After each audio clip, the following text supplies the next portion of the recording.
Chief Minister of Goa was present at a high-level meeting in Delhi, which was attended by Mr. C.T. Ravi and Karnataka Chief Minister Mr. Bommai. I am given to understand that he was clearly told that the central government is approving the DPR of the Karnataka government as regards to the Kalsa Bandura project, which effectively means that our lifeline of Goa is gone.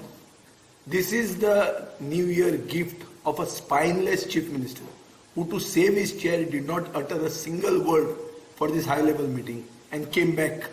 He had gone there to lobby for the induction of some defector whom he has taken into the party. So a chief minister who is interested to save his chair has sacrificed more than mother, which he considered mother to be. So I think the chief minister is giving a message to Goans that take your last selfie with Madhai in 2022. The New Year gift of this double engine government is that they have given you an incomplete bridge made by Manohar Parrikar and taken away your lifeline, and it has been gone forever. If we have such type of spineless chief ministers, we are going to sell Goa to anyone who comes for the auction. I think for his chair, he will sacrifice all the interest of Goa.